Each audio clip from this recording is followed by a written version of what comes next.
Sebelum lanjut ke cerita selanjutnya, yuk subscribe dan like. Absen dulu di kolom komen ya ah. Getaran roda pesawat yang menyentuh landasan pacu Bandara Soekarno-Hatta menarikku kembali dari alam lamunan. Presentasi di Singapura tadi pagi berjalan mulus. Sebuah kemenangan telak yang seharusnya membuatku merasa di puncak dunia. Aku, Elena, dikenal sebagai negosiator ulung di firma hukumku, wanita yang selalu memegang kendali. Namun, entah kenapa, rasa lelah yang menusuk tulang membuat pencapaian itu terasa hambar. Yang aku inginkan saat ini hanyalah pulang. Pulang pada Marco. Pikiranku melayang pada suamiku.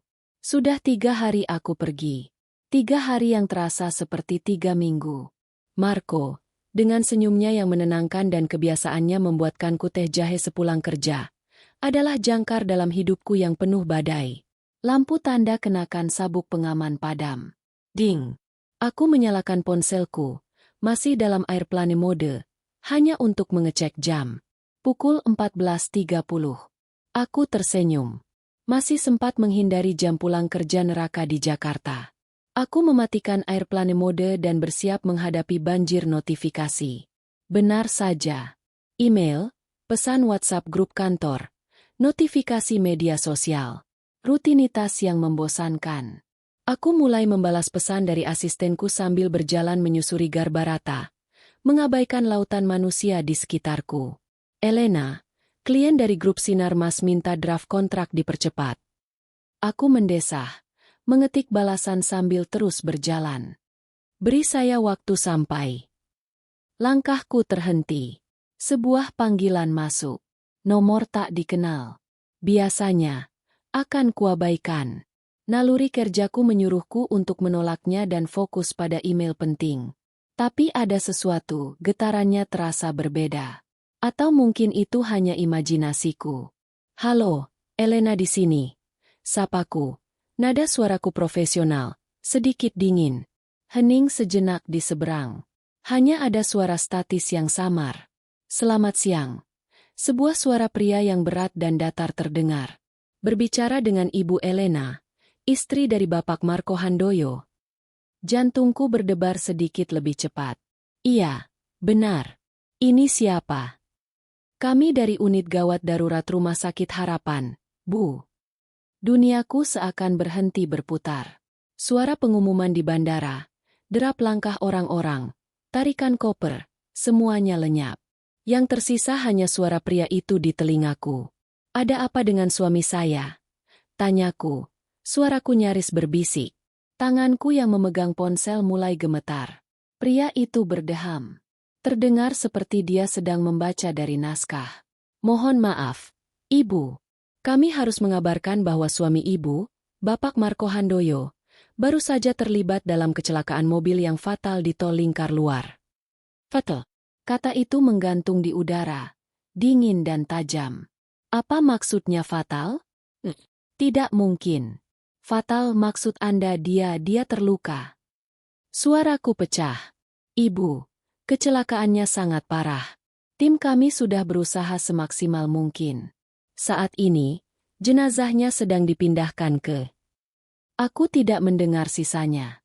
Ponsel itu meluncur dari tanganku yang basah oleh keringat dingin. Jatuh ke lantai bandara yang keras dengan bunyi, klak, yang memuakkan. Tidak. Aku membungkuk, memungut ponsel itu dengan tangan gemetar. Orang-orang menatapku, tapi wajah mereka buram. Di mana dia? Aku berteriak ke telepon, tak peduli lagi sopan santun. Suami saya di mana? Rumah Sakit Harapan, Bu. Di Kebon Jeruk. Kami mohon Ibu untuk. Aku mematikan panggilan itu. Pikiranku kosong. Ini bohong. Ini pasti salah sambung. Marco sedang di rumah. Mungkin dia sedang memasak. Dia berjanji akan membuatkan lasagna malam ini. Kami baru saja bertukar pesan tadi pagi. Aku. Landed. See you soon, love. Marco. Ditunggu. Hati-hati di jalan. Aku cinta kamu. Aku cinta kamu. Kata-kata terakhirnya. Nona, Anda tidak apa-apa. Seorang petugas keamanan bandara menepuk bahuku pelan. Aku menatapnya dengan pandangan kosong. Lalu, tanpa sepatah kata pun, aku berlari. Aku berlari menerobos kerumunan. Aku tidak peduli lagi pada koperku yang berputar-putar di conveyor belt. Aku tidak peduli pada tatapan aneh orang-orang.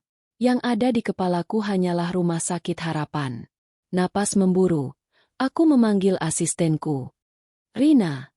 Bentakku begitu panggilan tersambung. Ibu? Draft kontraknya. Batalkan semuanya. Teriakku. Membuat beberapa orang di dekatku terlonjak kaget. Batalkan pertemuan. Batalkan makan malam. Batalkan hidupku kalau perlu. Oh, Marco. Aku tidak bisa mengatakannya. Aku tidak bisa membuat kata-kata itu keluar dari mulutku. Marco, kenapa, Bu? Suara Rina terdengar panik. Rumah Sakit Harapan. Bilang pada semua orang aku tidak bisa dihubungi. Aku menutup telepon dan menerobos pintu keluar kedatangan. Udara Jakarta yang panas dan lembab menghantam wajahku seperti tamparan. Aku melompat ke taksi pertama yang kulihat, mengabaikan antrean. Rumah Sakit Harapan. Kebon Jeruk. Cepat. Seruku pada sopir yang terkejut. Tapi, Bu, harus pesan lewat. Saya bayar Anda 3 kali lipat. Potongku. Suaraku parau karena menahan tangis. Jalan sekarang. Nyawanya tergantung pada ini. Sopir itu, mungkin melihat kengerian di mataku, mengangguk dan segera menginjak gas. Mobil melaju, membawaku menuju kenyataan yang tak ingin ku percayai. Di kursi belakang, aku mencengkeram tasku erat-erat. Pikiranku kacau. Ini tidak nyata. Ini mimpi buruk. Sebentar lagi aku akan bangun dan Marco akan ada di sampingku, menertawakan mimpi konyolku. Tapi air mata yang mulai mengalir deras di pipiku terasa begitu nyata. Rasa sakit yang merobek dadaku terasa begitu nyata. Marco, bertahanlah, sayang. Bisikku pada kaca jendela yang berembun. Aku datang. Saat itu, di tengah kemacetan yang mulai merayap, aku membayangkan sisa hidupku tanpanya. Sebuah jurang kehampaan yang gelap gulita. Aku tidak tahu bahwa di dasar jurang itu ada sebuah kenyataan lain yang menunggu. Sesuatu yang lebih dingin, lebih kejam, dan lebih tidak terduga daripada kematian itu sendiri. Taksi yang membawaku seharusnya melaju seperti peluru, menembus kemacetan Jakarta demi menyelamatkan. Tidak. Demi melihat apa yang tersisa dari suamiku. Tapi kenyataannya, kami terjebak. Terjebak di lautan klakson dan knalpot di jalan tol dalam kota. Setiap detik terasa seperti sayatan pisau tumpul. Aku menekan-nekan kuku jariku ke telapak tangan, mencoba merasakan sakit fisik untuk mengalihkan pedih di hatiku. Bisa lebih cepat tidak, Pak? Tanyaku, suaraku parau. Tidak bisa, Bu. Di depan ada truk terbalik, sepertinya. Jawab sopir itu, melirikku dari kaca spion dengan tatapan iba. Truk terbalik. Kecelakaan. Seperti Marco.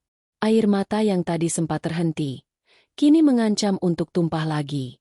Aku memalingkan wajah ke jendela. Jakarta di luar sana tampak normal. Orang-orang di mobil sebelah tertawa. Pedagang asongan mengetuk-ketuk kaca. Mereka tidak tahu duniaku baru saja hancur berkeping-keping. Pikiranku berputar, liar dan tak terkendali. Fatal. Jenazah. Kata-kata dari pria di rumah sakit itu terus terngiang. Ini tidak mungkin. Tadi pagi kami masih bercanda. Marco mengirimiku foto kucing tetangga yang tidur di teras kami. Dia bilang dia akan menungguku. Dia tidak bilang dia akan pergi selamanya. Tanganku yang gemetar meraih ponsel. Aku harus menelepon seseorang. Tapi siapa? Ibuku? Tidak. Beliau punya riwayat jantung lemah. Kabar ini bisa membunuhnya. Ibu mertuaku? Ya Tuhan, bagaimana aku bisa memberitahu seorang ibu bahwa putranya telah tiada, sementara aku sendiri belum melihatnya? Riana. Tentu saja. Riana. Sahabatku. Belahan jiwaku selain Marco. Dia akan tahu apa yang harus dilakukan. Dia akan datang ke rumah sakit. Dia akan memelukku. Dia akan mengurus semuanya. Aku mencari kontaknya. Jemariku yang basah oleh keringat dingin salah menekan layar beberapa kali. Saat akhirnya aku menekan tombol panggil, nada sambung terdengar begitu lama. 1 kali, 2 kali. Panggilan itu masuk ke kotak suara. Hai, ini Riana. Tinggalkan pesan, ya. Suaranya yang ceria, yang biasanya menenangkanku, kini terdengar seperti ejekan. Aku melempar ponselku ke jok di sebelahku dengan frustrasi.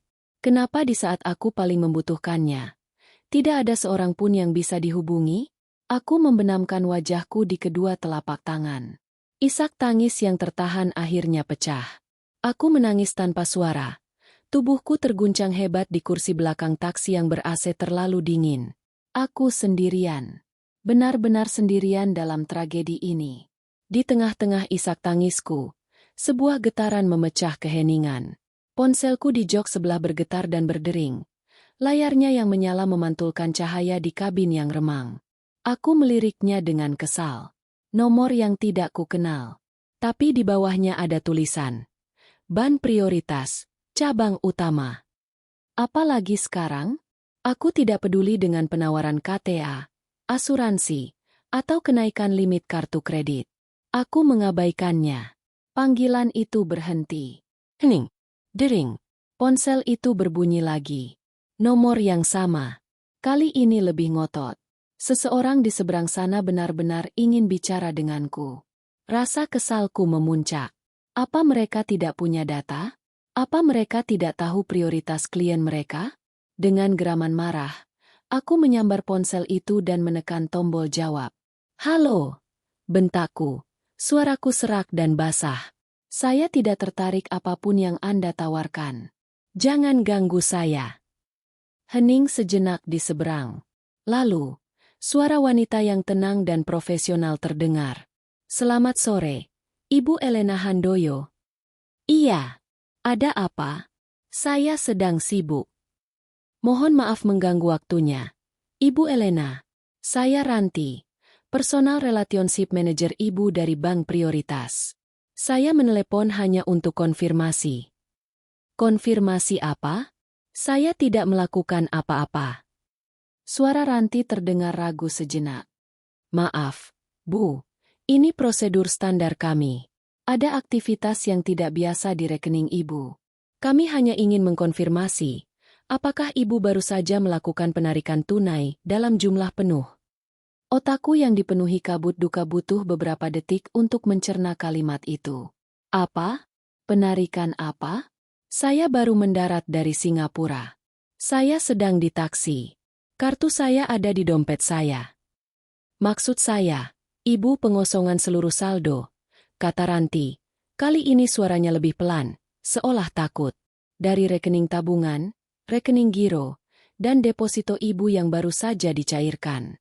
Semuanya. Darahku terasa membeku. Rasa duka yang hangat tadi tiba-tiba tergantikan oleh hawa dingin yang menusuk. Apa maksud Anda? Semuanya? Semuanya, Bu. No. Itu tidak mungkin. Seruku. Itu rekening gabungan dan rekening pribadi saya. Tidak ada yang bisa menyentuhnya kecuali saya dan Marco. Ibu. Suara Ranti terdengar semakin tidak nyaman. Itu masalahnya. Transaksi ini baru saja terjadi.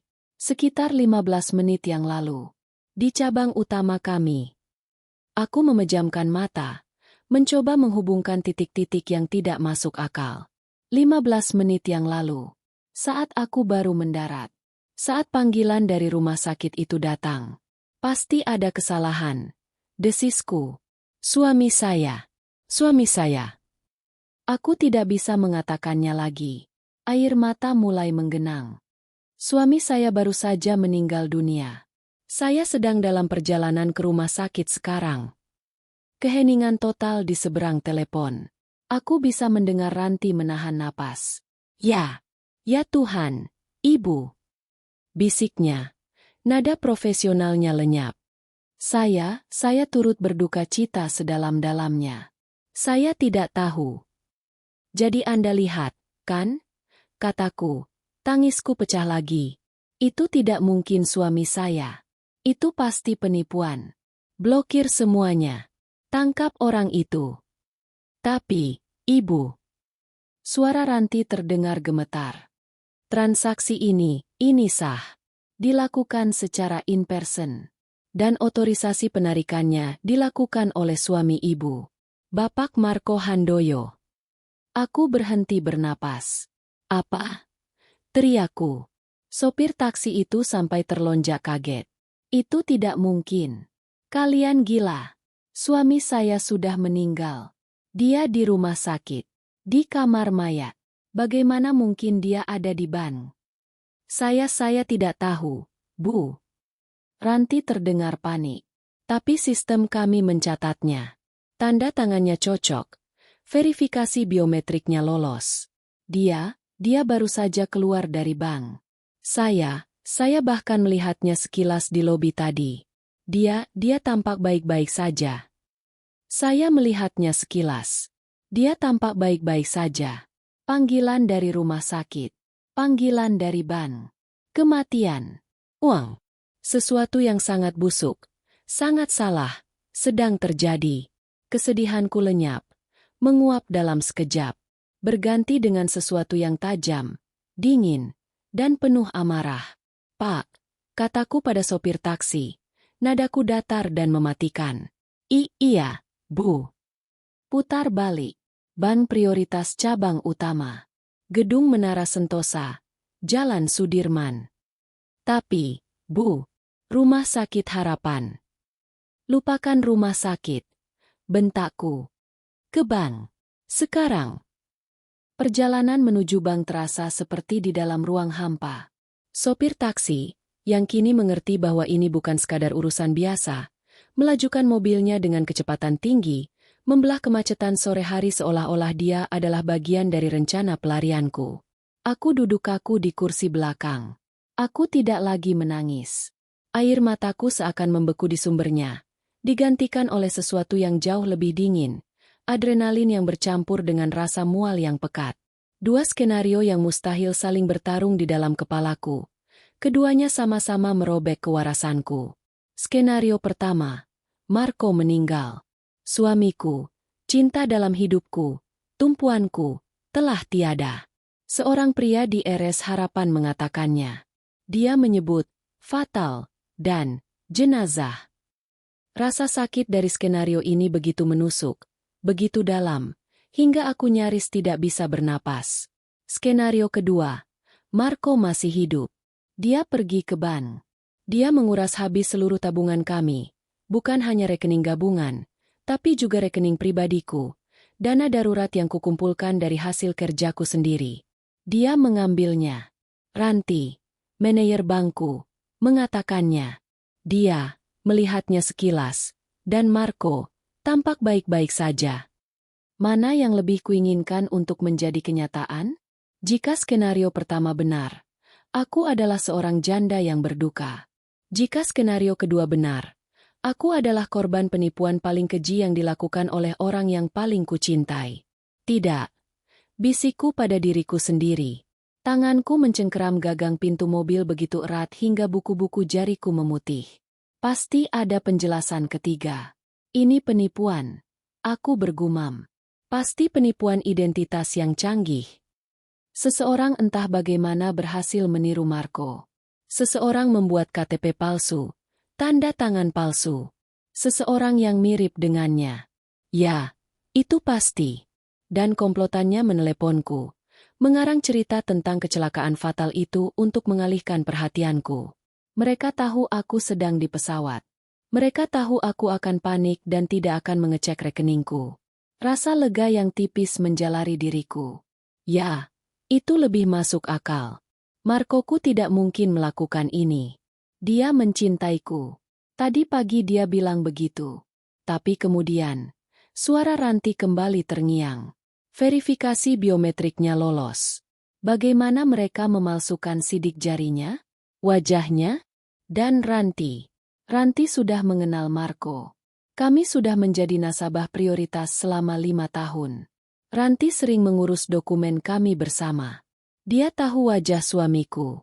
Satu kebenaran pahit mulai menusuk lapisan penolakanku. Kedua panggilan itu, dari rumah sakit dan dari bank, terlalu sinkron.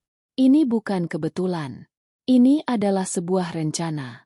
Sebuah rencana di mana aku adalah targetnya. Taksi akhirnya berhenti di depan lobi gedung Menara Sentosa yang megah. Aku melemparkan beberapa lembar uang ratusan ribu ke depan, jauh lebih banyak dari yang seharusnya, dan melompat keluar bahkan sebelum mobil itu berhenti sempurna. Tunggu, Bon. Ambil kembaliannya, seruku sambil berlari. Aku menerobos pintu kaca lobi yang berat. Udara dingin dari AC sentral menyambutku, kontras dengan keringat dingin yang membasahi kening dan tengkukku. Lantai marmer yang mengkilap memantulkan bayanganku. Seorang wanita dalam setelan bisnis yang kusut, mata bengkak karena tangisan, rambut acak-acakan. Aku tampak seperti orang gila. Aku tidak peduli. Aku melintasi lobi yang luas, mengabaikan resepsionis yang menyapaku, dan langsung menuju lift khusus nasabah prioritas. Ding! Pintu lift terbuka di lantai penthouse. Ruang tunggu lounge prioritas itu sepi dan mewah, seperti biasanya. Musik klasik yang lembut mengalun pelan. Selamat sore, Ibu Ele.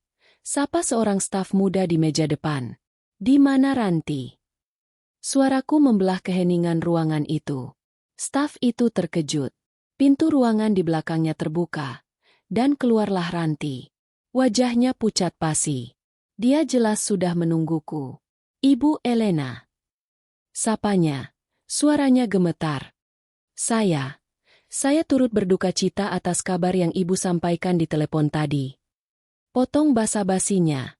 Ranti, desisku. Aku berjalan cepat ke arahnya, berhenti tepat 1 jengkal di depan mejanya. Aku bisa mencium aroma parfumnya yang mahal bercampur dengan bau ketakutan. Saya tidak peduli ucapan duka cita Anda. Saya mau tahu satu hal, kataku dengan suara rendah dan berbahaya. Anda bilang, Anda melihat suami saya. Ranti menelan ludah. Iya, Bu. Sekilas, di lobi utama. Dia baru saja menyelesaikan transaksi dengan teller. Dia mengambil semuanya. Ranti memejamkan mata sejenak, lalu mengangguk pelan. Semua rekening yang memiliki otorisasi dari Bapak Marco. Sesuai prosedur. Prosedur. Aku mendengus. Rasa pahit memenuhi mulutku. Prosedur apa yang membolehkan satu orang mengosongkan rekening gabungan dan deposito tanpa konfirmasi lisan dari pihak kedua? Prosedur apa yang membiarkan suami saya mencairkan dana saya, yang jelas-jelas rekening pribadi saya? Ibu, di awal pembukaan rekening, ada surat kuasa yang Ibu tanda tangani. Aku terdiam. Surat kuasa. Ya, aku ingat. Saat kami baru menikah. Marco bilang itu untuk jaga-jaga. Kalau terjadi apa-apa denganku saat perjalanan dinas. Supaya aku bisa urus semuanya kalau kamu kenapa-napa. Katanya waktu itu, sambil tersenyum manis. Betapa bodohnya aku. Saya tidak peduli surat kuasa itu, kataku, mencoba mengendalikan gemetar di suaraku. Saya mau bukti. Saya mau lihat dia. Saya mau lihat rekaman CCTV. Mata Ranti membelalak. Ibu, mohon maaf, itu tidak mungkin. Itu melanggar. Melanggar apa? Privasi. Aku tertawa, tapi suaranya terdengar seperti gonggongan kering. Dengar, Ranti. Saat ini, suami saya, menurut bank ini, baru saja mencuri seluruh aset saya. Sementara menurut rumah sakit, dia sudah meninggal. Saya tidak peduli lagi soal privasi. Saya sedang dalam investigasi pembunuhan, atau investigasi penipuan besar. Pilih saja. Aku mencondongkan tubuhku ke depan. Sekarang, panggil kepala keamanan Anda. Beri saya akses ke rekaman CCTV itu. Atau saya, sebagai pengacara, akan menelepon OJK, BI, dan media, detik ini juga, dan melaporkan bahwa bank prioritas cabang utama telah bersekongkol untuk merampok nasabahnya. Kita lihat seberapa cepat karir Anda hancur. Ranti gemetar. Dia tahu aku tidak main-main. Dia meraih gagang telepon. Saya akan panggil Pak Manayer. Bisiknya. Ancaman itu tergantung di udara yang dingin dan steril di lounge prioritas. Ranti tampak seperti akan pingsan. Dia tidak perlu memanggil manajer. Pintu di belakangnya sudah terbuka, dan seorang pria berperawakan tegap dengan setelan abu-abu mahal melangkah keluar. Wajahnya keras, tetapi matanya menunjukkan kepanikan yang berusaha ditutupi. "Ibu Elena," sapanya. Suaranya berat. "Saya Bima, kepala cabang. Saya sudah mendengar situasi Anda yang sangat tidak biasa ini." "Bagus," potongku. "Aku tidak punya energi untuk basa-basi atau tatapan iba yang palsu. Saya tidak mau mendengar permintaan maaf atau prosedur. Saya mau rekaman CCTV. 5 menit ke depan, atau pengacara saya yang akan bicara." Bima menatapku lama. Dia pasti sedang menimbang-nimbang. Di satu sisi, protokol kerahasiaan bank. Di sisi lain, seorang nasabah prioritas, seorang pengacara, yang baru saja kehilangan segalanya dan tampak siap membakar gedung ini sampai ke fondasinya. Ancaman tuntutan hukumku bukan gertakan sambal, dan dia tahu itu. "Ini sangat di luar prosedur, Ibu," katanya pelan. "Prosedur Anda sudah membiarkan perampokan terjadi di siang bolong." Balasku, suaraku sedingin es. "Anggap ini bagian dari mitigasi kerusakan Anda." Dia akhirnya menghela napas panjang. "Lewat sini, Ibu Elena." Dia membawaku bukan ke ruang keamanan biasa. Kami melewati koridor berlapis kayu, lalu masuk ke sebuah ruang kontrol kecil di belakang kantornya. Ruangan itu tanpa jendela, didominasi oleh dinding yang penuh dengan layar monitor hitam putih. Udara di dalamnya berbau debu dan ozon dari mesin yang menyala. Seorang petugas berseragam duduk di depan konsol. "Tolong putar rekaman dari lobi utama dan area teller 5, perintah Bima. "Mundur ke pukul 14.10 hari ini." "Siap, Pak," jawab petugas itu. Jemarinya lincah menari di atas keyboard. Perutku terasa mulas. Jantungku berdebar sangat kencang hingga aku takut itu akan melompat keluar dari dadaku. Aku mencengkeram tepi meja konsol untuk menahan diri agar tidak roboh. Aku akan mendapatkan jawaban. Entah itu membuktikan aku gila, atau membuktikan aku telah dikhianati. Layar utama menampilkan rekaman dari lobi. Pukul 14.10. Keramaian ban biasa. Orang berlalu lalang. "Tunggu," kataku. Mataku terpaku pada pintu masuk. Pukul 14.11. Pintu kaca otomatis itu bergeser terbuka. Dan dia masuk. Napas tertahan di tenggorokanku. Itu Marco. Bukan hantu. Bukan orang yang mirip. Itu suamiku. Dia mengenakan kemeja linen biru muda favoritnya. Kemeja yang kusetrika 2 hari lalu sebelum aku berangkat ke Singapura. Rambutnya disibak ke belakang dengan santai. Cara yang selalu dia lakukan saat merasa percaya diri. Dia tidak tampak terluka. Dia tidak tampak fatal. Dia tampak santai. Dia bahkan tersenyum kecil pada satpam yang membukakan pintu untuknya. Skenario pertama, kematian, lenyap dalam sekejap. Lenyap, dan meninggalkan lubang menganga yang langsung diisi oleh skenario kedua, pengkhianatan total. Itu dia. Bisik Ranti di belakangku. "Perbesar," perintahku. Suaraku gemetar. Petugas itu memperbesar gambar. Wajah Marco memenuhi layar. Jelas sekali. Tidak ada keraguan. Jam tangan yang kukenakan di pergelangan tangannya adalah hadiah ulang tahun dariku. Dia berjalan lurus ke teller 5, teller khusus untuk transaksi besar. Dia tampak menghindari area lounge prioritas. Tempat Ranti mungkin akan langsung menyapanya. Cerdas. Dia tahu jam terbang saya. Bisikku pada diri sendiri. Dia tahu persis kapan aku mendarat. Dia tahu panggilan, rumah sakit.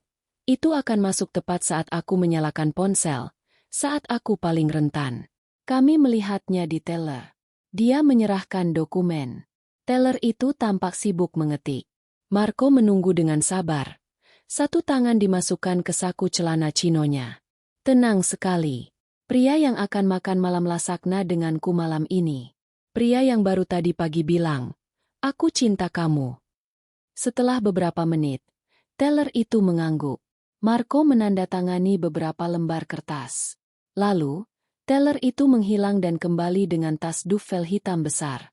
Dia mengambilnya tunai. Tanyaku, suaraku hampa. Sebagian besar. Jawab Bima, suaranya kaku. Sisanya ditransfer ke rekening luar negeri. Kami sedang mencoba melacaknya. Tapi sudah terlambat. Uangnya sudah hilang. Marco mengambil tas duffel itu, mengangguk, lalu berjalan santai menjauh dari teller. Dia tidak berjalan ke pintu keluar. Dia berjalan ke arah pilar besar di tengah lobi. Dan saat itulah aku melihatnya. Seseorang menunggunya di balik pilar, membelakangi kamera. Seorang wanita. Dia mengenakan dress musim panas berwarna kuning dan membawa koper karyon kecil. Siapa itu? Desisku. Seolah menjawab pertanyaanku. Marco sampai di depannya. Dia tersenyum. Senyum lebar dan tulus yang biasanya hanya untukku.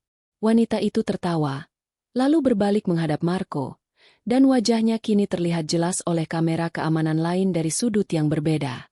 Lantai di bawah kakiku serasa runtuh. Riana. Sahabat terbaikku. Riana. Yang panggilan teleponnya langsung masuk ke kotak suara. Riana. Yang seharusnya menjadi orang pertama yang kupeluk saat aku hancur. Dia di sana. Bersama suamiku. Rekaman itu tidak bersuara. Tapi aku bisa membayangkan tawa mereka. Marco membuka tas duffel itu. Menunjukkan isinya. Riana bertepuk tangan pelan. Terlihat gembira. Lalu, adegan yang menghancurkan sisa-sisa hatiku terjadi. Marco membungkuk dan menciumnya. Bukan ciuman singkat. Ciuman yang dalam, mesra, dan penuh kemenangan. Setelah itu, Riana menepuk pipi Marco, mengambil pegangan kopernya, dan mereka berdua berjalan bersama menuju pintu keluar. Bahu mereka bersentuhan. Mereka tampak seperti pasangan yang akan pergi berlibur. Pukul 14.28. Tepat saat aku mungkin sedang berlari putus asa di Garbarata Bandara. Hentikan, kataku. Bu Elena. Saya bilang hentikan rekamannya. Petugas itu membekukan gambar di layar. Marco dan Riana, berdampingan, melangkah keluar menuju kehidupan baru mereka, dibiayai oleh kehancuranku. Aku menatap gambar itu. Keheningan di ruang kontrol terasa memekakan. Aku tidak menangis. Aku tidak berteriak. Aku tidak pingsan. Sesuatu yang panas dan cair, kemarahan murni yang belum pernah kurasakan seumur hidupku, mengisi setiap pembuluh darahku, menggantikan darah, menggantikan kesedihan, menggantikan keterkejutan. Aku berbalik dari layar. Wajahku pasti terlihat mengerikan, karena Bima dan Ranti mundur selangkah. Beri saya salinan rekaman itu, kataku, nadaku datar dan mematikan. Beri saya semua catatan transaksi, semua nomor rekening tujuan transfer. Anda punya waktu 30 menit untuk menyiapkannya di meja Ranti. Ibu, itu butuh surat perintah. Bima memulai. Saya surat perintahnya. Potongku. 30 menit. Atau saya tidak akan keluar dari gedung ini, dan saya jamin, besok pagi nama Anda berdua akan ada di halaman depan setiap surat kabar. Aku tidak menunggu jawaban. Aku berjalan keluar dari ruang kontrol, kembali ke lounge prioritas, dan duduk di sofa kulit yang mewah. Aku menatap pemandangan kota Jakarta dari jendela penthouse. Wanita yang tadi menangis di taksi sudah mati. Janda yang berduka itu tidak pernah ada. Yang ada di ruangan itu sekarang adalah seorang wanita yang baru saja dirampok. Dan jika Marco serta Riana berpikir mereka bisa lolos begitu saja, mereka baru saja membuat kesalahan terbesar dalam hidup mereka. Mereka telah meremehkan siapa yang sedang mereka lawan. Perjalanan pulang dari bank terasa seperti melintasi kota mati. Aku tidak lagi melihat kemacetan, tidak mendengar klakson. Jakarta di luar jendela taksi hanyalah carikan-carikan cahaya buram yang melintas terlalu cepat. Sopir taksi yang tadi membawaku ke bank, kini mengantarku pulang. Dia tidak berani bertanya apa-apa lagi. Mungkin merasakan hawa dingin yang memancar dari kulitku. Di tanganku, tergenggam erat sebuah map tebal dan sebuah flash disk kecil yang baru saja diserahkan Ranti dengan tangan gemetar. Salinan rekaman CCTV, rincian transaksi, dan nomor rekening offshore di Cayman Island. Bukti pengkhianatan dalam format digital dan cetak. Wanita yang berangkat dari bandara beberapa jam lalu sedang berduka. Wanita yang tiba di bank tadi diliputi kebingungan. Wanita yang kini duduk di taksi, dalam perjalanan pulang ke rumah yang, sekarang aku sadar, mungkin sudah kosong, adalah seseorang yang berbeda. Dia adalah perwujudan kemarahan yang dingin dan terfokus. Dia adalah seorang pengacara yang baru saja menemukan kasus paling pribadi dalam karirnya. Taksi berhenti di depan gerbang rumah kami. Rumah. Aku tidak akan pernah lagi menyebutnya. Rumah kami. Terima kasih, kataku. Suaraku datar. Aku membayarnya. Kali ini dengan uang pas. Aku melangkah keluar. Pukul 6:30 malam. Lampu taman menyala otomatis, menyinari halaman yang terawat sempurna. Rumah itu tampak damai. Sebuah ilusi yang sempurna. Aku memasukkan kunciku ke lubang kunci. Klik. Marco, aku pulang. Kata-kata itu nyaris keluar dari mulutku karena kebiasaan. Aku menelannya mentah-mentah. Tentu saja dia tidak di sini. Dia mungkin sudah berada di lounge kelas 1 bandara, bersulang dengan champagne bersama Riana, menertawakan betapa bodohnya aku. Aku mendorong pintu. Rumah itu tidak berbau lasakna yang dijanjikan. Rumah itu berbau kosong. Ada aroma samar parfum wanita yang tertinggal di udara. Bukan parfumku. Parfum Riana. Kenzo Flower. Aroma yang selalu ku kenali. Rasa mual kembali menghantamku. Dia ada di sini. Kapan? Tadi pagi. Saat berkemas? Atau jangan-jangan dia sudah tinggal di sini selama aku pergi? Dengan langkah kaku, aku berjalan masuk. Ruang tamu rapi. Terlalu rapi. Tidak ada cangkir kopi Marco yang biasanya tergeletak di meja. Tidak ada majalah yang berserakan. Aku melangkah ke kamar tidur utama. Hawa dingin langsung menyergapku. Jendelanya sedikit terbuka, membiarkan angin malam masuk. Tapi bukan itu yang membuatku menggigil. Sisi lemari pakaian Marco terbuka lebar. Kosong. Hanger-hanger kayu mahal tergantung miring, telanjang. Rak sepatunya kosong. Laci-laci meja riasnya terbuka, seperti habis dijarah. Dia tidak meninggalkan apapun. Tidak ada kaus kaki usang. Tidak ada kemeja yang bernoda. Dia telah merencanakan ini.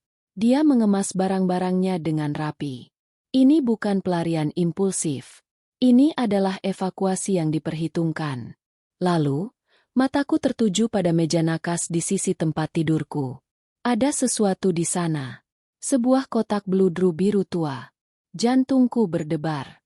Kotak cincin pertunangan kami. Tanganku gemetar saat meraihnya. Apa ini? Pesan? Sebuah penyesalan? Aku membukanya. Kosong. Tentu saja kosong. Cincin berlian itu ada di jariku. Aku melihat ke bawah, ke tanganku sendiri. Cincin kawin dan cincin tunanganku masih terpasang di sana. Lalu aku sadar. Bukan itu maksudnya. Aku berlari ke ruang ganti, ke brankas perhiasanku. Aku membukanya dengan kode yang kukira hanya aku yang tahu. Kosong. Perhiasan warisan ibuku. Kalung mutiara dari nenekku. Anting-anting yang kubeli dengan gaji pertamaku. Semuanya hilang. Dia tidak hanya mengambil uang. Dia mengambil warisanku. Dia mengambil kenanganku. Dan kotak cincin di kamar, itu bukan penyesalan. Itu adalah ejekan. Sebuah simbol bahwa pertunangan kami, pernikahan kami, kini sama kosongnya dengan kotak itu. Anjing, desisku. Kata itu terdengar kasar di ruangan yang sunyi. Aku beralih ke kamar mandi. Skenario yang sama. Sikat giginya, kolonnya, alat cukurnya semua hilang. Tapi aku melihat sesuatu di tempat sampah. Kapas dengan noda maskara waterproof dan eyeliner biru. Aku tidak pernah memakai eyeliner biru. Riana yang memakainya. Jadi, mereka bersiap-siap bersama di sini. Di kamar mandi pribadiku. Riana mungkin telah menggunakan cermin full-length milikku, mengagumi dirinya sendiri dalam balutan dress kuning yang kulihat di CCTV, sementara suamiku mengepak tas duffel berisi uangku di kamar sebelah. Mereka mengubah rumahku menjadi markas perencanaan pelarian mereka. Aku berbalik, muak, dan berjalan ke ruang kerjaku. Inilah pusat komandoku. Tempat di mana aku memenangkan kasus. Di mana aku membangun karierku. Aku menyalakan komputer desktopku. Saat itulah aku melihatnya. Safe deposit boxku. Aku berlari ke brankas di balik lukisan. Brankas itu terbuka. Dokumen-dokumen pentingku, akta kelahiran, ijazah, sertifikat rumah warisan orang tuaku, semuanya raib. Pasporku. Aku memeriksa laci, ya Tuhan. Pasporku juga hilang. Dia tidak hanya merampokku. Dia melumpuhkanku. Tanpa paspor, aku tidak bisa mengejar mereka. Tanpa dokumen, aku tidak bisa membuktikan kepemilikan apapun. Aku kembali ke komputerku. Aku mencoba masuk ke rekening investasiku. Password incorrect. Aku mencoba email cadanganku. Password incorrect. Dia telah mengubah semuanya. Dia mengunciku dari hidupku sendiri. Aku terduduk di kursi kerjaku. Ruangan berputar sedikit. Untuk sesaat, rasa putus asa yang pekat nyaris menenggelamkanku. Aku sendirian. Aku bangkrut. Identitasku dicuri. Aku tidak punya apa-apa. Mereka menang. Aku menatap layar komputer yang menampilkan kotak login yang menolakku. Lalu, mataku menangkap sesuatu. Di bawah meja. Tersembunyi. Tapi aku tahu itu ada. Sebuah hard drive eksternal. Backup-an lama yang kulakukan setahun lalu. Isinya mungkin sudah kedaluarsa. Tapi, itu ada. Dan kemudian, aku ingat satu hal lagi. Sesuatu yang begitu rahasia, begitu pribadi, hingga aku bahkan tidak pernah memberitahu Marco. Dana perwalian atas nama almarhumah ibuku. Dana itu diatur oleh firma hukum lama keluargaku, tidak tersentuh, tidak terhubung ke rekening bank manapun, dan baru bisa diakses penuh bulan depan, saat aku berulang tahun. Marco tidak tahu tentang itu. Dia serakah, tapi dia tidak tahu segalanya. Api itu menyala kembali. Kecil, tapi panas. Aku mengambil ponselku. Wanita yang hancur itu telah pergi. Yang tersisa adalah Elena, sang pengacara. Aku tidak menelepon polisi. Belum. Ini bukan kasus polisi biasa. Ini perang finansial. Aku butuh tentara yang tepat. Aku mencari kontak di ponselku. Bukan ibuku. Bukan teman.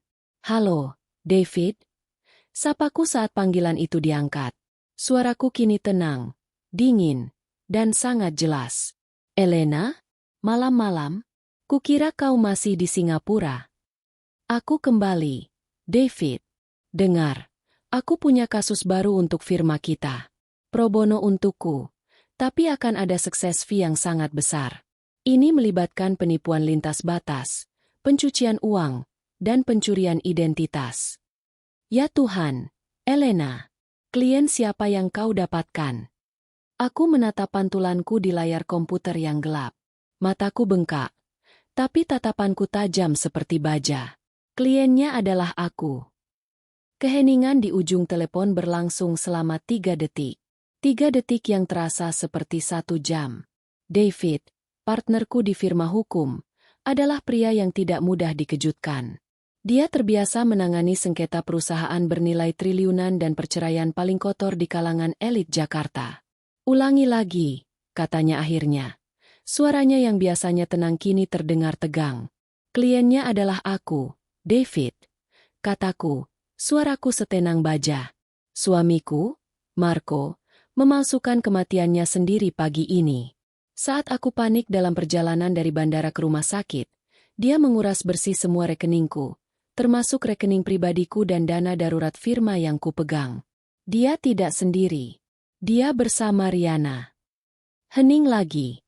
Kali ini aku bisa mendengar David mengumpat pelan. Riana, sahabatmu Riana.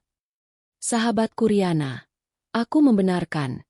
Rasa pahit memenuhi mulutku. Aku punya rekaman CCTV dari bank. Aku punya nomor rekening offshore di Cayman yang mereka gunakan untuk transfer.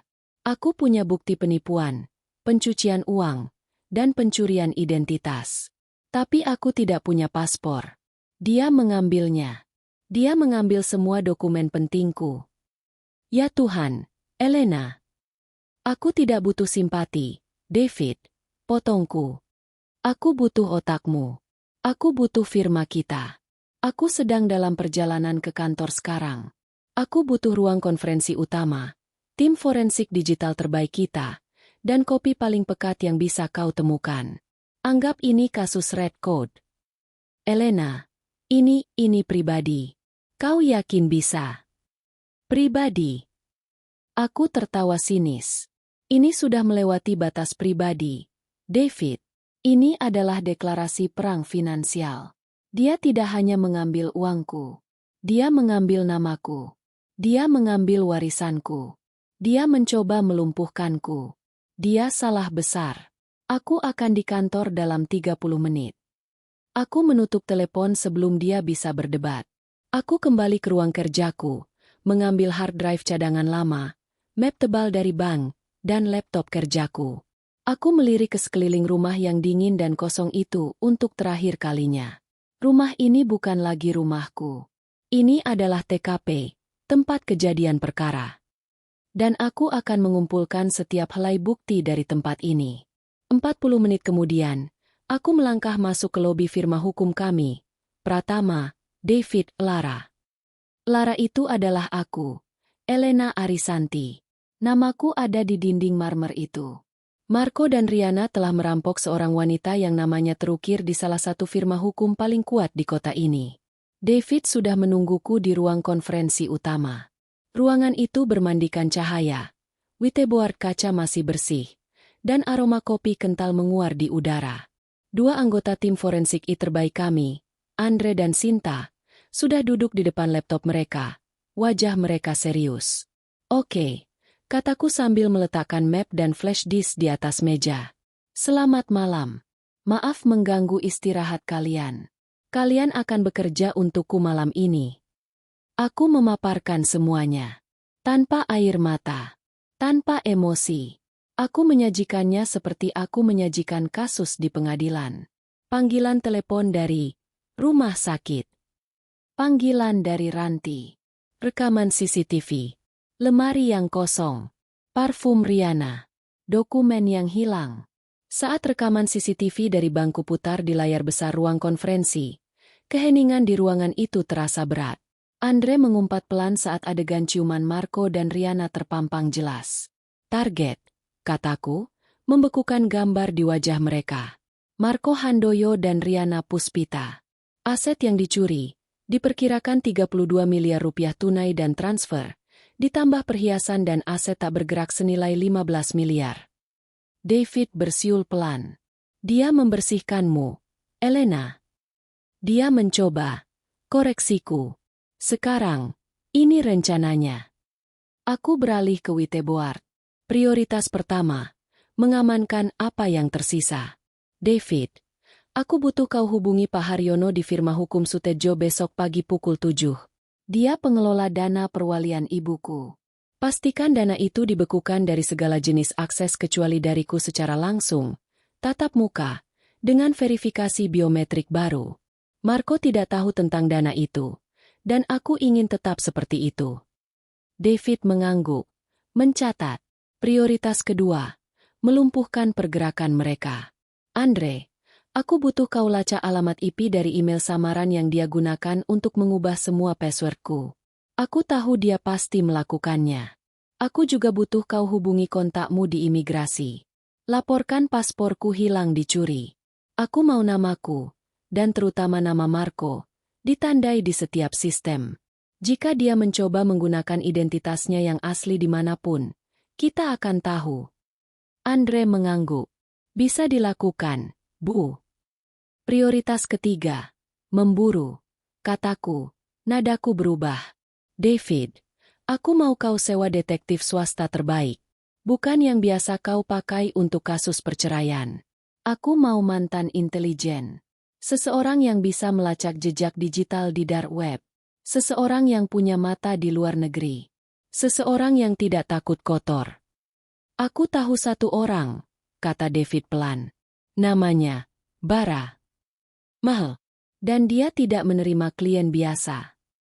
Aku bukan klien biasa, balasku. Aku adalah partner MU yang dirampok. Gunakan dana perwalian itu sebagai jaminan. Aku mau dia bekerja mulai besok pagi. Dan kau? Tanya David, menatapku lurus-lurus. Apa rencanamu?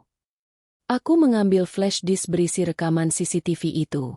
Aku akan menganalisis musuhku. Marco pikir dia pintar.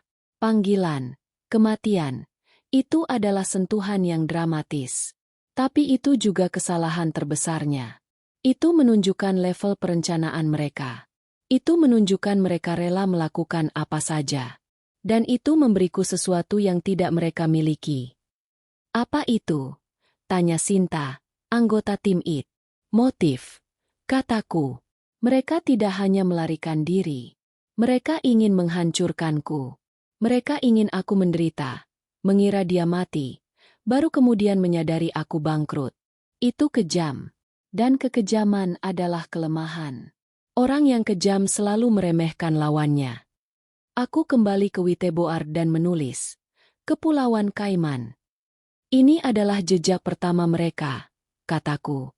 Andre, Sinta, mulai dari sini. Bongkar rekening ini. Cari tahu siapa penerimanya. Bank apa yang terkait, kapan dibuka. Aku tidak peduli jam berapa. Aku mau laporan di mejaku sebelum matahari terbit. Tim IT itu mengangguk serempak dan segera bekerja. Jari-jari mereka terbang di atas keyboard. David menatapku. Campuran antara kekaguman dan kengerian di matanya. Elena, kau baik-baik saja. Aku menatapnya. Wanita yang menangis di taksi terasa seperti kenangan dari kehidupan orang lain. Aku tidak baik-baik saja, David. Jawabku jujur. Aku marah. Tapi kemarahan, jika disalurkan dengan benar, adalah bahan bakar yang luar biasa. Dan saat ini, aku punya cukup bahan bakar untuk mengelilingi dunia dan membakar mereka sampai ke akarnya. 72 jam. Selama 3 hari 3 malam. Aku tidak tidur. Aku tidak pulang ke rumah. TKP itu. Aku tinggal di ruang konferensi utama firma, Pratama, David Lara, yang kini telah berubah menjadi pusat komando perang. Witeboard kaca yang tadinya bersih, kini penuh dengan diagram alir yang rumit, foto Marco dan Riana yang dicetak dari media sosial lama mereka, dan catatan-catatan yang ditulis dengan spidol merah. Lantai marmer yang mewah itu dipenuhi cangkir kopi kertas, kotak-kotak styrofoam bekas makanan, dan kabel-kabel yang berseliweran. Kami tampak seperti tim startup yang gila kerja, alih-alih firma hukum papan atas. Aku sendiri pasti tampak mengerikan. Setelan bisnis yang kukenakan saat mendarat dari Singapura sudah lama kulepas. Digantikan hoodie abu-abu milik David yang ia simpan di kantor dan celana kain seadanya. Rambutku kuikat asal. Mataku merah dan bengkak, bukan karena tangisan, tapi karena menatap layar selama 72 jam non-stop, didorong oleh kafein dosis tinggi dan kemarahan murni. David telah melakukan bagiannya. Pak Haryono, pengacara keluarga kuno itu, terkejut mendengar ceritaku. Tapi dia bergerak cepat. Dana perwalian ibuku kini terkunci lebih rapat dari brankas Bank Swiss. Pak Haryono setuju untuk melepaskan sejumlah dana awal, puluhan miliar, sebagai biaya operasional darurat. Uang itu kini duduk di rekening baru yang kubuat di bank lain, jauh dari jangkauan bank prioritas. Itu adalah modal pertempuranku. Andre dan Sinta, duo forensik IT kami, telah bekerja tanpa henti. Mereka sangat licin, Bu Elena, kata Andre pada pagi hari ketiga. Dia menunjuk ke diagram di Witeboard. Rekening di Kaiman itu hanya persinggahan. Dalam 12 jam, uang itu dipecah menjadi 13 transaksi. 9 diantaranya masuk ke crypto wallet anonim. 4 lainnya dicuci melalui perusahaan cangkang di Panama, lalu menghilang di Makau. Jadi, uangnya hilang. Tanyaku, suaraku datar. Untuk didapatkan kembali secara legal? Hampir mustahil, kata Andre jujur. Mereka telah membersihkannya. Ini bukan amatir. Marco, dia pasti telah merencanakan ini lebih dari setahun. Dia tahu seluk-beluk sistem keuangan offshore. Tentu saja dia tahu. Aku yang secara tidak langsung mengajarinya. Dia sering duduk di ruang kerjaku, mendengarkan dengan penuh minat saat aku menangani kasus sengketa aset internasional untuk klien-klien kakapku. Dia menyerap semua pengetahuanku, semua keahlianku, dan menggunakannya untuk melawanku. Saat itulah pintu ruang konferensi bergeser terbuka. David masuk, diikuti oleh seorang pria yang belum pernah kulihat sebelumnya. Pria itu kontras dengan lingkungan kami. Dia tidak mengenakan setelan. Dia memakai jaket kulit usang dan celana kargo. Dia kurus, berwajah tirus, dengan mata yang tampak terlalu tua untuk wajahnya. Dia adalah Bara, detektif swasta yang direkomendasikan David. Bara tidak menyapa. Dia hanya berdiri di dekat pintu, matanya yang tajam memindai ruangan, memindai Witeboard, lalu berhenti padaku. Dia mengamati sejenak, lalu mengangguk kecil, seolah telah mengambil kesimpulan tentang diriku. Bara, kataku, memecah keheningan. Kau punya sesuatu untukku. Dia melangkah maju, meletakkan tablet tipis di atas meja. Mereka tidak menggunakan rekening Kaiman untuk hidup, katanya, suaranya serak seperti orang yang jarang bicara. Itu untuk mencuci. Untuk hidup, mereka menggunakan uang tunai yang mereka ambil dari bank. Jumlah yang sangat besar, kata David. Cukup untuk hidup mewah selama bertahun-tahun. Tidak, kata Bara. Tidak jika kau tahu di mana harus mencari. Dia menyalakan tabletnya. Layar itu menampilkan sebuah foto. Bukan foto buram dari CCTV. Ini adalah foto yang indah, penuh warna, dan artistik. Segelas champagne dengan sepotong stroberi, dipegang oleh tangan wanita yang terawat. Aku mengenali cat kuku merah menyala itu, cat kuku favorit Riana. Di latar belakang, terlihat hamparan pasir putih yang membutakan dan air laut Pirus yang jernih. Mataku menyipit. Media sosial? Tapi Andre bilang akun mereka. Akun mereka mati, potong Bara. Tapi akun sahabat Riana tidak. Riana punya akun Instagram Close Friends yang dia gunakan untuk pamer pada lingkaran kecilnya. Dia pikir tidak ada yang akan membocorkannya. Dia salah. Bagaimana kau? David memulai. Aku punya sumber, kata Bara, memotong lagi. Riana tidak bisa menahan diri. Dia harus pamer bahwa dia menang. Dia memposting ini 10 jam yang lalu. Tanda kemenangan. Jantungku berdebar kencang. Di mana ini? Bara memperbesar foto itu. Dia tidak cukup bodoh untuk memberi geotag. Tapi dia cukup bodoh untuk ini. Dia menunjuk ke sudut foto. Di atas meja di samping gelas champagne, ada sebuah bunga kembang sepatu berwarna ungu langka, diletakkan di samping serbet. Dan di tepi serbet itu, ada logo kecil yang dibordir. Bunga Hibiscus tiliacus Vier. Purpurea, kata Bara, hanya tumbuh di beberapa pulau di Karibia. Dan logo serbet ini milik The Sanctuary, sebuah resor ultra mewah dengan sistem keamanan pribadi di. Dia mengetuk tabletnya lagi. Sebuah peta muncul. Pulau Este Mariposa, kataku, membaca nama itu dengan lantang. Tepat, kata Bara. Sebuah negara pulau kecil. Surga fiskal. Populasi kurang dari 50.000. Dan yang paling penting, mereka tidak punya perjanjian ekstradisi dengan Indonesia. David menyelesaikan kalimat itu. Suaranya terdengar kalah. Ya Tuhan, Elena, mereka menemukannya. Surga yang sempurna. Mereka bisa tinggal di sana selamanya. Dan hukum kita tidak bisa menyentuh mereka. Aku menatap foto Riana. Aku membayangkan dia menyeruput champagne itu. Tertawa di wajahku dari jarak ribuan mil. Aku membayangkan Marco di sampingnya. Mungkin sedang berjemur. Tubuhnya yang bugar diolesi minyak dari uang hasil curiannya. Mereka aman. Mereka nyaman. Mereka menang.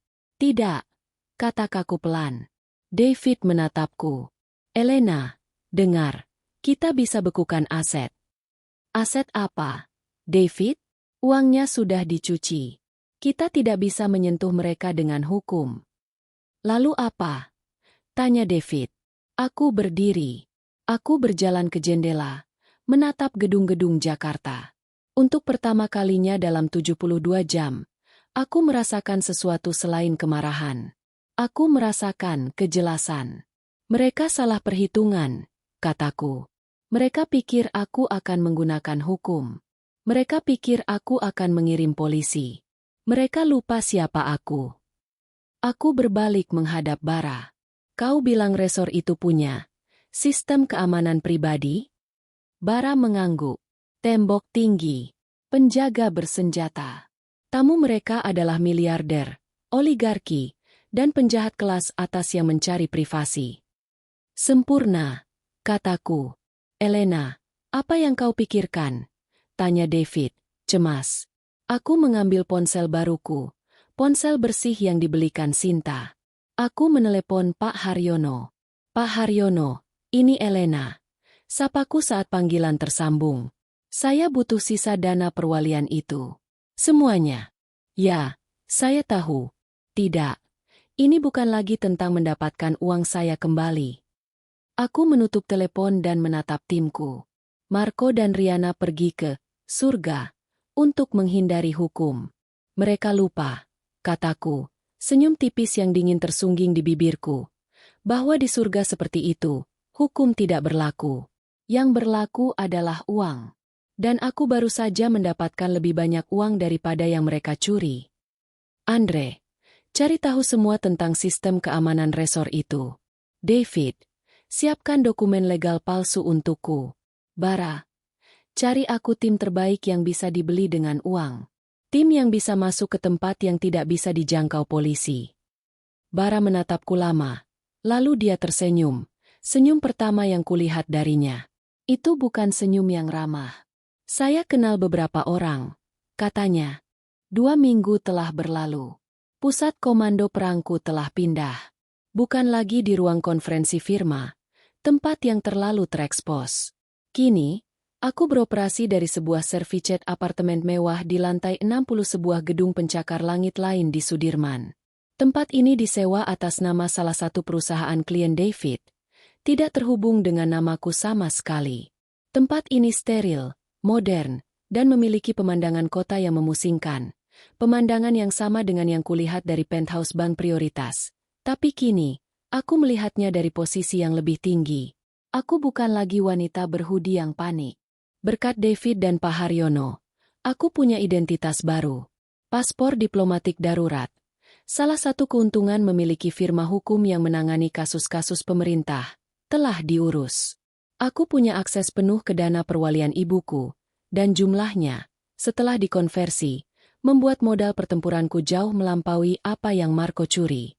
Bara, David, Andre, dan Sinta duduk di sekeliling meja makan marmer besar yang kini berfungsi sebagai meja strategi kami. Di layar besar di dinding, terpampang denah resor, The Sanctuary, di ST Mariposa. Ini adalah benteng, kata Bara, menunjuk ke sebuah titik di layar dengan pena laser. Sistem keamanan pribadi, patroli bersenjata 24 jam, sensor gerak di perimeter pantai, dan satu-satunya akses masuk keluar adalah dermaga pribadi atau helipad. Tamu mereka tidak bisa diculik dengan mudah. Jadi, tim MU tidak bisa masuk. Tanyaku, suaraku datar. Tim saya bisa masuk, kata Bara, menatapku tajam. Pertanyaannya bukan bisa atau tidak. Pertanyaannya adalah setelah itu apa? Bu Elena? Kita ada di negara berdaulat yang tidak punya perjanjian ekstradisi. Tim saya membawa 2 target keluar dari benteng itu. Itu bukan ekstraksi. Itu invasi. Itu tindakan perang. Kita akan diburu oleh militer negara itu sebelum pesawat kita sempat mengisi bahan bakar. David mengangguk setuju. Wajahnya tegang. Dia benar, Elena. Kita tidak bisa menculik mereka. Itu akan membuatmu menjadi penjahat, sama seperti mereka. Kita harus memaksa mereka keluar dari surga, itu secara sukarela. Keheningan melanda ruangan. Andre dan Sinta menatapku, menunggu. Tepat, kataku akhirnya, memecah keheningan. Kalian semua fokus pada hukum dan senjata. Kalian lupa kelemahan terbesar mereka. Kelemahan yang sama yang membuat Rihanna memposting foto champagne itu. Aku berdiri dan berjalan ke whiteboard baru di sudut ruangan. Aku mengambil spidol merah dan menulis dua kata. Pamer dan serakah. Rihanna punya kebutuhan patologis untuk menang, kataku. Dia perlu membuktikan pada entah siapa bahwa dia telah berhasil. Bahwa dia lebih baik dariku. Dan Marco. Aku tertawa kecil, tanpa humor. Marco serakah. Dia tidak hanya menginginkan uang untuk hidup nyaman. Dia menginginkan semua uang. Dia tidak tahan membayangkan ada uang yang bisa dia ambil, tapi tidak dia ambil. Aku berbalik menghadap mereka. Mereka bersembunyi di surga karena mereka takut pada hukum. Tapi mereka akan keluar dari surga itu jika diiming-imingi sesuatu yang lebih mereka cintai daripada kebebasan. Uang yang lebih banyak, bisik David. Tepat, kataku. Jadi, kita akan memberi mereka umpan. Operasi dana warisan kedua. Aku mengumumkan nama yang baru saja kupikirkan. Rencananya sederhana, dan karena itu, brilian. Bara mengaktifkan sumbernya. Kenalan Rihanna di Jakarta yang diam-diam membenci Rihanna dan dengan senang hati menjadi mata-mata untuk Bara. Kebocoran. Itu diatur dengan sangat hati-hati. Bukan berita besar. Hanya gosip di lingkaran sosialita. Jet Set Jakarta dihebohkan oleh kabar duka palsu kematian Marco yang dengan cepat dikoreksi menjadi, oh, ternyata dia kabur sama selingkuhannya. Tapi kemudian, gosip utamanya muncul. Seorang social influencer yang juga teman dari sumber itu memposting di close friends-nya yang dia tahu pasti akan di-screenshot dan diteruskan ke Rihanna. Omi, girls. Dengar cerita gila nggak? Ingat Elena Arisanti? Yang pengacara itu? Turns out, setelah suaminya yang loser itu kabur bawa uangnya, Elena baru aja dapat durian runtuh. Literally. Kakek buyutnya dari Solo ternyata punya tambang nikel yang terlupakan di Sulawesi. Baru aja cair pembagian warisannya. And guess what? 10 kali lipat dari yang dicuri suaminya. Gila, ya. Kadang orang baik emang dapet yang terbaik. Karma itu nyata. Kami menunggu. Selama 4 hari, tidak ada apa-apa. Di server monitor kami, Andre menunjukkan log aktivitas Rihanna. Dia login ke Instagram. Dia melihat story itu. Kami tahu pasti. Tapi tidak ada reaksi. Hanya ada foto-foto baru. Lobster, sunset, dan dia berpose di depan helikopter. Dia menghabiskan uangku dengan cepat. Dia tidak terpancing, kata David. Terdengar cemas. Beri dia waktu, kataku. Keserakahan butuh waktu untuk meresap. Lalu, pada hari kelima, umpan itu disambar. Ibu Elena, kita dapat. Seru Andre dari stasiun kerjanya. Pukul 3 pagi. Aku dan Bara, yang tidur di sofa, langsung melompat. Bukan dari Marco atau Rihanna, kata Andre. Jarinya terbang di atas keyboard. Email masuk ke akun email pribadi ibu yang lama. Akun yang kita biarkan, terkunci. Tapi kita monitor. Pengirimnya, Proton Mail Anonim. Judul, informasi penting tentang suami Anda. Mataku bertemu dengan mata Bara. Ini dia. Aku duduk di kursi Andre, dan dia menampilkan email itu di layar besar. Email itu ditulis dalam bahasa Indonesia yang buruk, sengaja dibuat penuh kesalahan ketik. Kepada Ibu Elena, kami adalah orang yang tidak kau kenal. Tapi kami tahu kau. Kami menahan suami Anda, Marco. Dia berbuat salah di pulau ini. Dia berhutang pada orang yang salah. Dia pikir dia aman, tapi dia tidak. Dia diculik dari resort. Kami pegang dia sekarang. Dia menangis seperti bayi. Dia bilang kau kaya. Kami tidak peduli. Kami mau 5 juta dolar Amerika. Jika kau mau dia hidup, kau akan bayar. Jika kau lapor polisi, kami kirim potongan jarinya. Tunggu instruksi kami. Jangan berbuat bodoh. David menutup mulutnya. Dia benar-benar diculik. Aku tertawa. Tawa yang kering dan serak. Diculik, kataku. oleh kartel lokal, yang kebetulan tahu gosip tentang warisan tambang nikelku, diculik dari benteng yang menurut Bara tidak bisa ditembus? Aku menunjuk ke layar. Ini bukan penculikan, David. Ini adalah lamaran bisnis yang buruk. Maksudmu? Maksudku, kataku. Mataku menyipit menatap layar. Marco baru saja memberitahuku bahwa dia telah mendengar umpanku. Dia serakah. Dia tidak tahan membayangkan aku duduk di atas tumpukan uang yang 10 kali lebih besar. Dia tidak bisa datang dan mengambilnya sebagai Marco. Jadi dia mengarang cerita penculikan bodoh ini. Dia pikir aku masih Elena yang dulu. Lanjutku. Dia pikir aku bodoh, patah hati, dan akan membayar berapapun untuk menyelamatkan cinta sejatiku yang diculik. Dia pikir dia bisa mendapatkan 5 juta dolar dariku. Lalu, melarikan diri dari penculiknya dan kembali bersenang-senang dengan Riana. Bara mengangguk kecil, senyum tipis tersungging di bibirnya. Dia meremehkan Anda. Dia tidak hanya meremehkanku, kataku sambil menarik keyboard ke arahku. Dia baru saja memberiku apa yang kuinginkan. Apa itu? Tanya David. Dia membuka jalur komunikasi. Dia pikir dia yang mengendalikan permainan. Dia tidak tahu. Dia baru saja masuk ke dalam perangkapku. Aku mulai mengetik balasan. Kepada siapapun ini. 5 juta dolar? Kalian salah informasi. Dia tidak seberharga itu. Tapi, aku mau dia kembali. Bagaimana aku tahu dia masih hidup? Balasanku yang singkat dan dingin itu terkirim ke kegelapan dunia maya pada pukul 3.15. Ruang strategi di apartemen mewah itu senyap. David tampak cemas. Sementara Bara hanya mengamati layar dengan ekspresi datar yang tidak terbaca. Kau menawar? Bisik David. Seolah-olah penculik itu bisa mendengarnya. Elena. Bagaimana jika dia benar-benar diculik dan mereka membunuhnya karena kau menawar? Dia tidak diculik, David, kataku. Mataku terpaku pada monitor. Dia sedang menguji seberapa besar kepanikanku. Dan sekarang, kita sedang menguji seberapa besar keserakahannya. Kami tidak perlu menunggu lama. Pukul 4, balasan masuk. Dia masih hidup.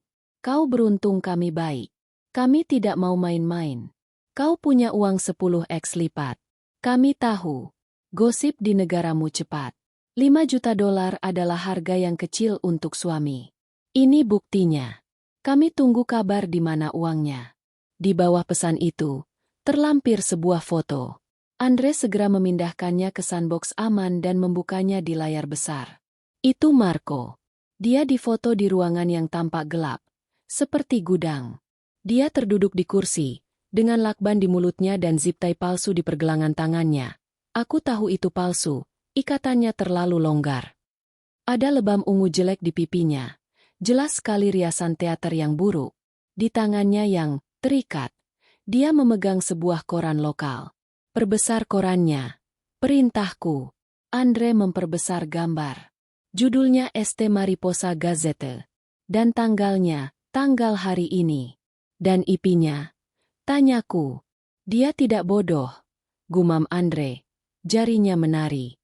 Dia menggunakan VPN yang dilapis 3 kali. Routing lewat Eropa Timur. Tapi dia melakukan kesalahan. Kesalahan apa? Dia mengunggah foto ini. Uploadnya meninggalkan jejak metadata yang berbeda dari emailnya. Jejak ini, ya dia tidak menggunakan VPN saat mengunggah foto ke email draftnya. Andre tersenyum. Dia menggunakan Wi-Fi publik di lounge bisnis, The Sanctuary. Dia ada di resor itu. Mungkin hanya 100 meter dari Riana. Dia mengirim foto, penculikannya dari business center yang nyaman. Sesuai dugaan, kata Bara pelan. Amatir. Dia bukan amatir. Dia sombong, koreksiku. Dia pikir aku bodoh. Aku menarik keyboard lagi. Ini saatnya memasang perangkap. Aku percaya dia masih hidup. Dan aku percaya kalian serakah. Aku punya masalah. Warisan baruku diawasi dengan ketat oleh Dewan Pengawas Keluarga. Aku tidak bisa mentransfer 5 juta dolar tanpa memicu audit besar-besaran dan pembekuan aset. Transfer bank tidak mungkin. Terlalu berisiko untukku. Dan untukmu. Aku punya cara lain. Lebih bersih. Tidak terlacak. Aku berhenti sejenak. Membiarkan mereka mencerna umpan itu. Aku akan membayarmu dengan berlian mentah. Bernilai 6 juta dolar. Anggap 1 juta sisanya bonus untuk tutup mulut. Di seberang ruangan, David tersedak kopinya. Elena. Berlian. Sesuatu yang berkilau untuk pria yang serakah. Bisikku. Aku melanjutkan mengetik. Ini syaratnya. Aku tidak akan mengirim berlian senilai itu ke pulau antah berantah. Terlalu berisiko. Kalian harus mengambilnya di tempat yang netral dan aman. Bank Nasional Este Mariposa di Kingstown. Di pulau utama. Bukan di resor pribadi kalian. Perwakilanku akan ada di sana. Di dalam ruang brankas utama. Besok siang pukul 12 tepat. Dia akan membawa berliannya. Dia hanya akan menyerahkannya kepada Marco. Aku harus memastikan dia benar-benar bebas sebelum pembayaran dilakukan. Datang sendiri. Ambil berliannya. Lenyap. Jika kau mengirim orang lain, kesepakatan batal. Jika kau tidak muncul, Marco mati di tangan kalian, bukan di tanganku. Pesan terkirim. Keheningan di ruangan itu begitu tegang. Kami menatap layar, menunggu. Ini adalah pertaruhan terbesarku. Aku memaksanya keluar dari bentengnya. Aku memaksanya mengambil risiko. Apakah keserakahannya lebih besar dari rasa takutnya? 1 jam berlalu. Pukul 5. 2 jam. Pukul 6. Matahari mulai terbit di atas Jakarta. Mewarnai langit dengan rona oranye. Lalu, ping. 1 kata balasan. Setuju. Keesokan harinya, pukul 11.45 siang, waktu Este Mariposa. Kingstown, ibu kota Este Mariposa, adalah kebalikan dari resor, The Sanctuary, yang steril. Kota itu riuh, panas, dan berdebu. Bank Nasional Este Mariposa adalah bangunan peninggalan kolonial tua yang kokoh, dengan pilar-pilar besar dan lantai marmer yang kusam. Di dalam ruang brankas pribadi di lantai bawah tanah, Bara menunggu. Dia tidak sendirian. Dia mengenakan setelan linen yang rapi, tampak seperti bankir investasi. Di depannya, di atas meja mahoni, terletak sebuah koper aluminium yang diborgol ke pergelangan tangannya. 2 pria lokal berseragam polisi, termasuk kepala polisi Kingstown sendiri, berdiri dengan santai di sudut ruangan. Donasi, Elena yang besar untuk program penegakan hukum, kota itu telah memastikan kerjasama penuh mereka. Este Mariposa mungkin tidak punya perjanjian ekstradisi, tapi mereka sangat menghargai investor, dermawan yang membantu menyingkirkan elemen yang tidak diinginkan dari pulau mereka. Di Servicet apartemen di Jakarta, kami menonton semuanya melalui umpan video tersembunyi yang dipasang Bara. Pukul 11.50. Jantungku berdebar di tenggorokan. Dia tidak akan datang, bisik David. Dia pasti sadar ini jebakan. Dia akan datang, kataku. Dia tidak bisa menolak. Pukul 12.01. Pintu ruang brankas terbuka. Marco melangkah masuk. Dia sendirian. Dia tampak gugup, tapi juga bersemangat. Dia mengenakan kemeja polo yang rapi dan kacamata hitam tersampir di kerahnya. Tidak ada jejak lebam riasan di pipinya. Dia tampak seperti turis kaya yang hendak melakukan transaksi bisnis. Dia melihat Bara, lalu koper di meja. Matanya berkilat. Keserakahan. Anda perwakilannya? Tanya Marco, suaranya sedikit tegang. Bara mengangguk. Dan Anda Tuan Marco Handoyo. Bebas dan tidak terluka, seperti yang diminta. Di mana berliannya? Tanya Marco. Matanya tidak lepas dari koper. Di sini, kata Bara. Dia membuka borgol di pergelangan tangannya, lalu membuka koper itu. Koper itu kosong. Wajah Marco berubah dari serakah menjadi bingung. Apa ini? Di mana? Tuan Handoyo, kata kepala polisi, melangkah maju dari sudut. Suaranya berat dan berwibawa. Kami punya beberapa pertanyaan untuk Anda. Dua petugas itu kini mengapit Marco. Marco membeku. Dia menatap Bara, lalu ke polisi, lalu kembali ke koper yang kosong. Matanya membelalak ngeri saat dia akhirnya menyadari apa yang terjadi. Ini jebakan, teriaknya, berbalik hendak lari. Tapi tidak ada tempat untuk lari. Pintu sudah tertutup. Anda tidak bisa menangkap saya, serunya. Suaranya pecah karena panik. Negara ini tidak punya perjanjian ekstradisi. Saya tidak melakukan kejahatan apapun di sini. Benar, kata kepala polisi itu, mengambil satu set borgol dari ikat pinggangnya. Kami tidak menangkap Anda atas kejahatan di negara Anda. Lalu atas dasar apa? Atas dasar, kata Bara, suaranya tenang. Mencoba memeras 6 juta dolar dalam bentuk berlian dari warga negara kami yang paling dermawan. Dia menunjuk lencana kehormatan kecil yang disematkan polisi itu di dadanya. Lencana yang dibayar oleh dana perwalian ibuku. Dan juga, tambah kepala polisi itu sambil memborgol tangan Marco di belakang punggungnya. Atas pelanggaran imigrasi. Visa turis Anda baru saja kami cabut. Di Jakarta, di depan layar, aku melihat wajah suamiku runtuh. Wajah pria yang telah mencuri hidupku. Kini pucat pasi karena ketakutan. Andre mematikan umpan video itu. Ruangan menjadi sunyi. Aku berdiri, berjalan ke jendela, dan menatap Jakarta di siang hari bolong. Aku menarik napas dalam-dalam untuk pertama kalinya setelah berminggu-minggu. David, kataku, suaraku tenang. Ya, Elena. Siapkan jet. Aku mau menjemput perhiasan ibuku. Dan aku mau melihat wajah Riana saat helikopter Marco tidak pernah kembali. Penerbangan 22 jam ke ST Mariposa terasa sangat berbeda dari penerbangan 1 jam dari Singapura. Saat aku mendarat di Jakarta, aku adalah seorang wanita yang hancur, berlari menuju duka. Kini, saat jet pribadi yang kusewa mendarat di landasan pacu kecil Kingston International Airport, aku adalah seorang pemburu yang datang untuk mengambil buruannya. Aku melangkah keluar dari pesawat, bukan dengan setelan bisnis yang kusut, tapi dengan celana linen putih bersih dan kacamata hitam yang besar. David, yang bersikeras ikut, untuk memastikan kau tidak melanggar hukum internasional terlalu banyak. Turun di belakangku, tampak lelah. Bara sudah menunggu di aspal. Dia tidak terlihat seperti detektif. Dia tampak seperti manajer properti lokal dengan kemeja flowerinya. Semuanya siap, kata Bara. Suaranya tetap serak. Target, M. Ada di fasilitas penahanan pusat. Mereka akan mendeportasinya, kapanpun kita mau. Kepala polisi sangat kooperatif. Dan target, R, tanyaku. Masih di Sanctuary. Menurut sumber saya di staf hotel, dia mulai panik. Tuan Marco-nya tidak kembali tadi malam. Dia sudah menelepon lobi 20 kali. Tagihan villa mereka yang belum terbayar akan jatuh tempo siang ini. David meringis. Jadi, apa rencananya, Elena? Kita ambil Marco dan pulang? Biarkan Riana terdampar. Aku menatap lautan Karibia yang biru di kejauhan. Tidak, aku tidak terbang sejauh ini hanya untuk menandatangani surat-surat. David, kau urus berkas deportasi Marco dengan kepala polisi.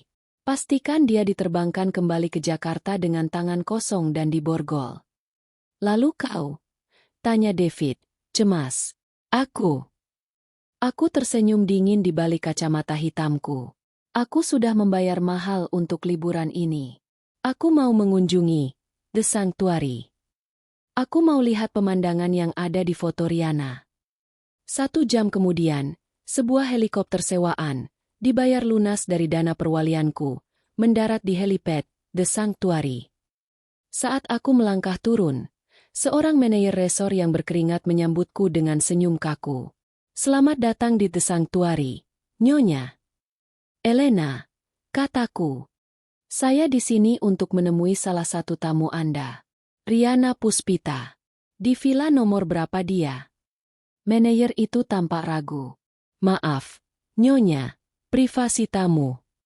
Bara, yang berjalan di belakangku, Hanya menunjukkan sebuah lencana kehormatan dari kepala polisi Kingstown yang baru saja diberikan padanya.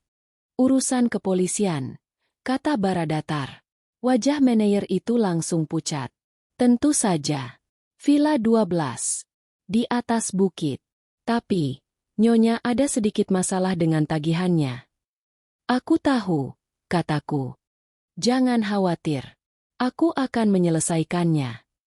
Aku berjalan menyusuri jalan setapak yang terawat sempurna, diiringi aroma bunga kembang sepatu ungu yang sama dengan yang ada di foto. Villa 12 adalah yang paling mewah, dengan kolam renang pribadi yang menghadap ke laut. Dan di sanalah dia.